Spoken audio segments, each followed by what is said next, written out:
बाढ़ वाले दिन हमें लगा था कि हमारा ही सबसे ज्यादा नुकसान हुआ है, क्योंकि तब नेटवर्क नहीं बट जैसे ही नेटवर्क आया ना तो हमें ऐसी ऐसी खबरें सुनने को मिली कि विश्वास करना मुश्किल था कि ये सब कुछ क्या हो रहा है। आज सुबह सुबह जैसे मैं सो के उठी तो मेरी आंखों में इतनी ज्यादा स्वेलिंग हो रही थी और इतना ज्यादा पानी आया, तो मैंने मम्मा जी को बताया। तो मम्मा जी ने मुझे एक घरेलू नुस्खा बताया, इसको बंजीरा बोलते हैं और इसको आग की लोई के ऊपर रखते हैं और उसका धुआं पीते हैं। बट यहाँ पर ये मेरे से जल गया और इसमें आग जल गई, तो मम्मा ने कहा आग नहीं जलानी है, धुआं, जो धुआं है उसको पीना है। तो ये चीज बहुत ज्यादा यूजफुल है, मैंने ये एक ही बार ट्राई की। इस तरह का घास होता है जिसको निकाल के सुखा देना होता है और आमा जी के पास ऐसी जड़ी बूटियां बड़ी भारी मिलेगी। अगर आपको आंखों में या नाक में या गले में खुजली हो तो इसका धुआं इस तरह लेना होता है। और यहाँ पर देखो मेरी आंखों में फर्क, बिल्कुल ठीक हो गई मेरी आंख। एक बार धुआं लेने से आराम ना हो तो 2 से 3 बार ले, बट ये रिजल्ट बहुत अच्छा देती है। उसके बाद मौसम देख के चल पड़े हम लोग आमा जी के मायके की साइड, बट हमारे लिए घर से रोड तक निकलना बहुत मुश्किल था क्योंकि बहुत जगह स्लाइडिंग हुई है। उसके बाद जैसे ही रोड पे पहुंचे तो हमें यही दिखी टूटी फूटी गाड़ियां और पीछे से नाला बहा हुआ, चारों ओर स्लाइडिंग, जो रोड है वो बिल्कुल टूट गई है। और यहाँ पर इस स्कूल का हाल देखो,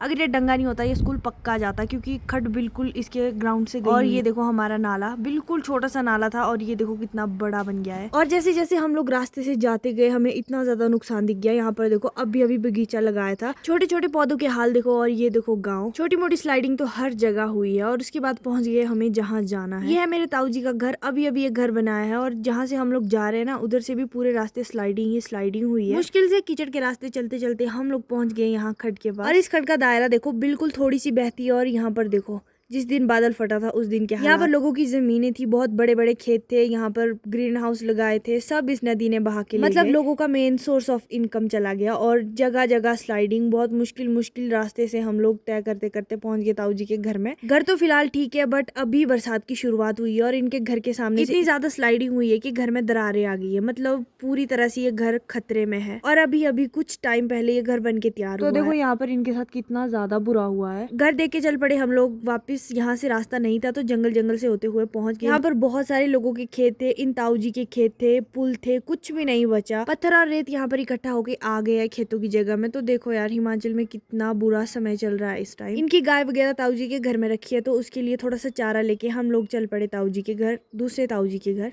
और वहां पर बाकी ठीक है बट खेत वगैरह गए। उसके बाद नदी का एरिया देखो, इनका घर भी यही साथ में है और इस चट्टान ने इनकी सबसे ज्यादा हेल्प की। अगर ये चट्टान गई होती तो इनके घर को भी बहुत ज्यादा खतरा आता। और यहाँ पर देखो यहाँ एक पुल था और उस पुल को साइड में निकाल दिया है।